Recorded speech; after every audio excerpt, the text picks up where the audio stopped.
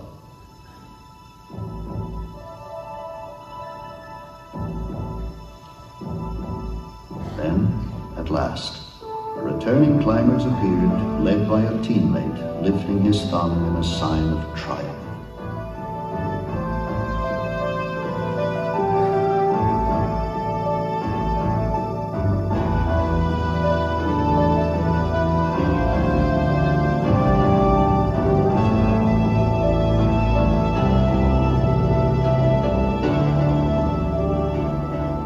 Briefly, the triumph was shared only with comrades.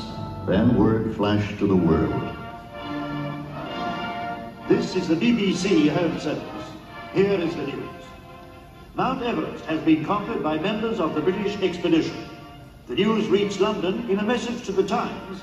It said that Mr. E.P. Hillary, a New Zealander, and Tenzing Bhutia, a Sherpa, had reached the summit last Friday, May 29th. The message added, all is well. In London, the coronation of the Queen now was marked by a fitting tribute. Celebrated in a museum photograph, the climbing of Everest by Hillary and Tenzing hastened the changes taking place in Nepal.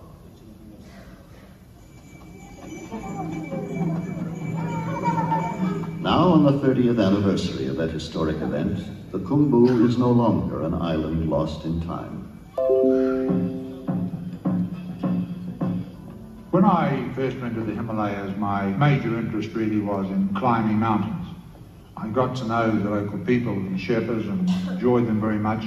And by spending time in the villages, it became impossible for me not to realise that there are so many things lacking. There are so many things that we took for granted in our society that they simply didn't have. And because I was very fond of my Sherpa friends, I had this sort of nagging worry all the time. Shouldn't we be trying to do something about the future of the Sherpas?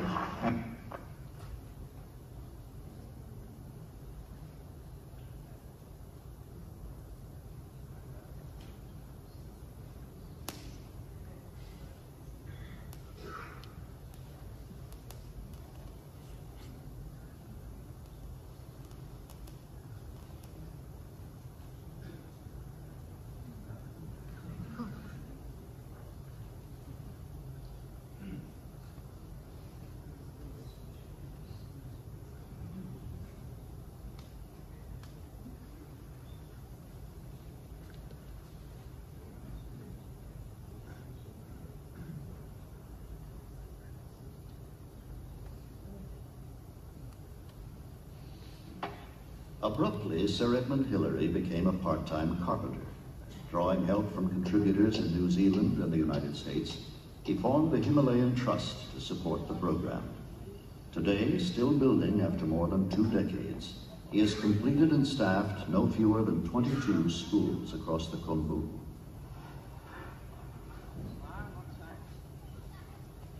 The patterns of construction have changed little since the building of the first school in 1961. Some children help, some children watch,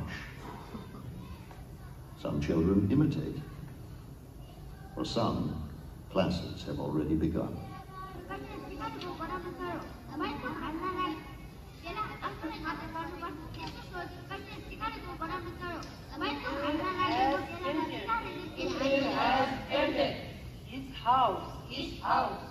It's quite exciting to watch a school rise up from its foundations and to see the rock I used to climb being fashioned into schoolhouse walls.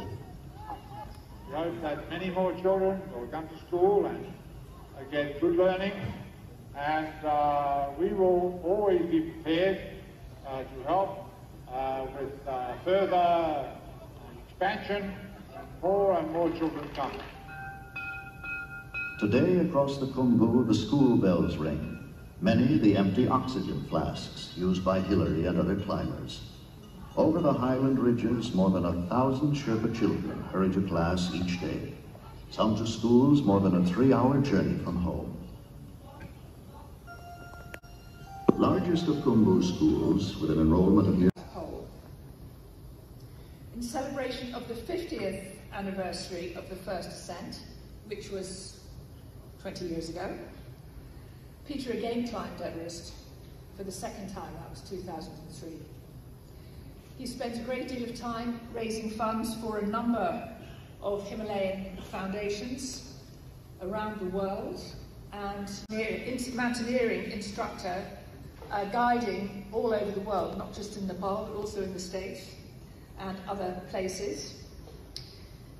She was honoured as National Geographic Adventurer of the Year in 2016, and she was the first Nepali woman to climb 9 of the world's 8,000-metre peaks.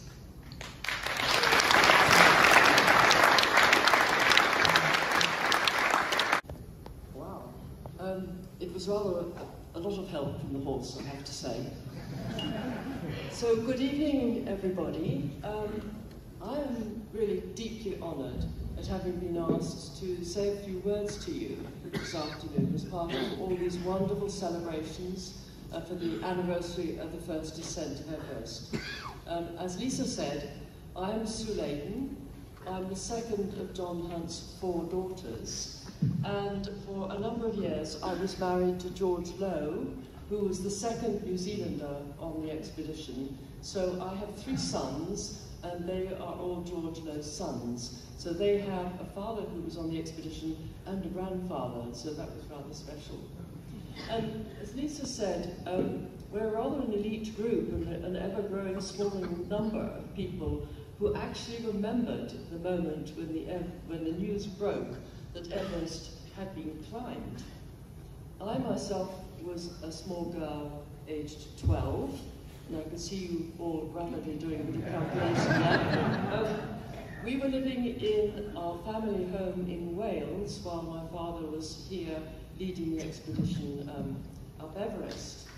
And on the eve of the coronation, June the 1st, my elder sister and I were in the bath, and I remember it well because as the younger sister, I always had to sit against the taps on top of the plug. And we heard the telephone go.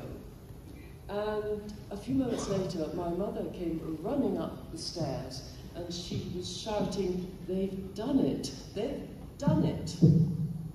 And that moment changed our lives forever.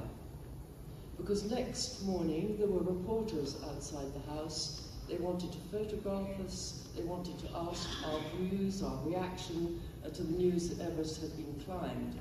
And so for us, began at that moment a very different kind of life. We had been a very ordinary family.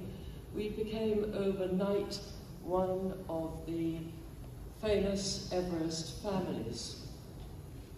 But it was not only our lives, as we know, that were changed when the news came through, but the lives of countless people across the world. And it was because of the impact they were going to succeed. They knew that if they failed, the Swiss were waiting in the ranks, and they had permission to come out and have another go in October. So it was now or never. And the British had always claimed Everest as being their own. So they were absolutely determined this one was going to succeed, and they appointed my father with the idea that he would have the military skill and planning skills to get this job done. So he had planned this expedition, exactly how and where the camps should be, what stores should be where, and how they would be moved up, the whole of the logistics that would eventually get a very high camp that would give the top leaders a chance to get to the top. But you know, speaking to a number of the team members afterwards, they each of them obviously harboured a secret dream that they would be chosen to be the pair to actually have a go at the summit. But the remarkable thing about this expedition is that each of those team members forwent their personal ambitions in order to serve the goal of the team getting to the top. And each member of that team accepted willingly the task that my father gave them. For instance, the climbing Sherpas giving unswerving support and loyalty. You know, most of you know who Tenzing Norgay is.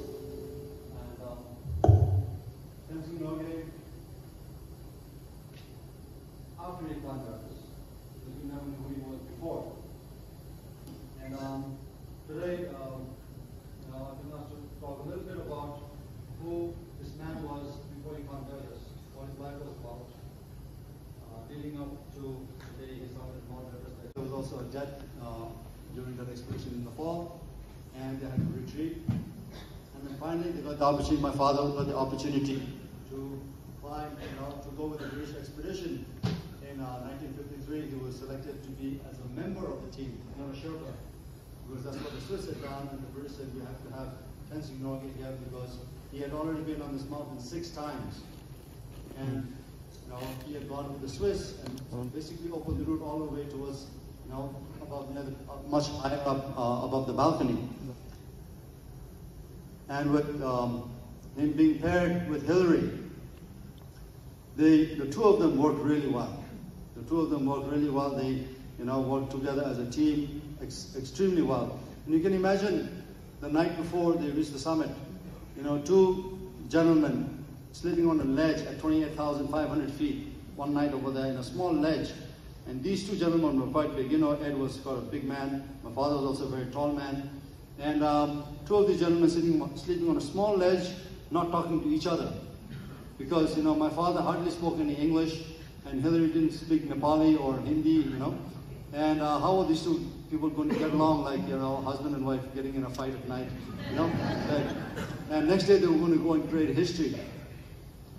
And I think it just goes to show that, no matter what ethnic background you're from, no matter what geographic location you're from, if you're passionate about something, you have the drive, and you have, the vision, and you work together as a team, anything is possible. And these 2 gentlemen proved that 60, 70 years ago today. And next morning they went up, created history, came back. And these 2 gentlemen, 70 years ago, created history. Simple, humble gentlemen.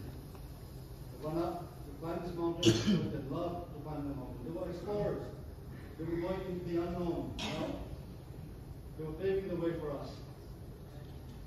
And now they come back down as heroes, but they continue to live their lives as simple human beings, humble people that they were before the climb.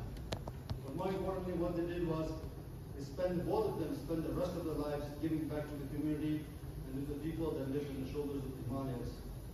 And these 2 gentlemen should be a lesson, an icon to people today, to look up to them, hopefully follow in the same footsteps that they did once. Thank you. Is part of a voyage that we're on from the Khumbu to Kathmandu to Delhi, to London, and then the rest of the world, Australia, America. But when we were talking about it, we thought about the Royal Geographical Society when we have big events every 10 years, packed out, 700 people, the Queen always came, and we thought, given that 97% of the people on the 53 expedition were Nepali, why don't we have a public event here? And I think, it's been wonderful you've done it, and my job is to say thank you to everybody who's made it happen. And I'll begin with Pridhini and Fatima Pandey to thank them for hosting it at Aloft, and your incredible team, led by the high-speed Formula 1 pace Dipendra, who's made everything work so well. I'd like to thank Lisa, because it wouldn't have happened without you, your tireless work and boundless imagination. The team here supporting us, Sanjeev and Sneha, and in the UK, Jeanette and Sasha. But our Nepali partners, Nima and Jines from NMA, Harry and Bikram from Himalayan Rescue, Ilhari and Ram from Tarn, Dhananjay and Anandini from the Nepal Tourist Board, and of course, Pasang and Mingma from the Himalayan Trust Board. Our compares, Lisa, polished as always. Darcy, you brought modernity today, a different generation, but your early support and credibility was really important for tonight. Our speakers, Helen, I knew you were going to be a brilliant speaker when we first met, but I didn't know your passion, your stamina that I've seen over these last six or 7 days, and everybody in Everest 70 and all the events from the Centre and all these meetings in the villages. We're so grateful you've given your time, energy, and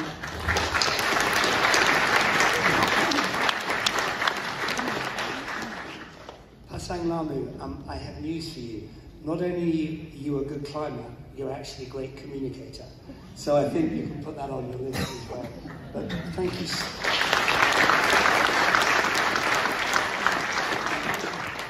Sue, I am so pleased that 500 people here tonight have got to know that not only are you John Hunt's daughter, you are the remarkable, independent, strong, a brilliant horsewoman coming to Kunjun, Sue Lady.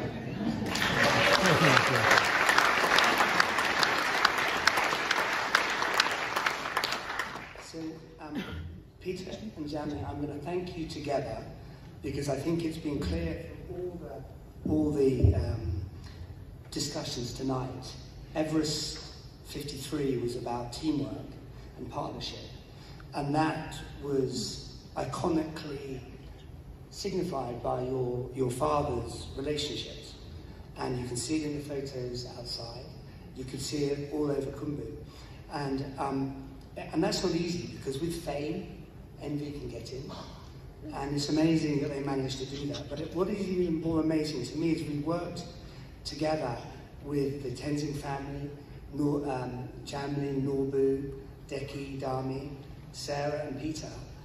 For me, it's been a privilege just to see that somehow this Tenzing Hillary relationship has gone on another generation.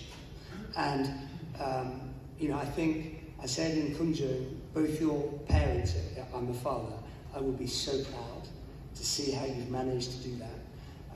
So I think Everest 70 is about, of course, achievement and you know, the mountaineering feat that was done, but it was about collaboration, it's about family partnership, and it's about the legacy from all the way from the Tenzing Foundation to the Himalayan Trust to the Duke of Edinburgh Award Scheme.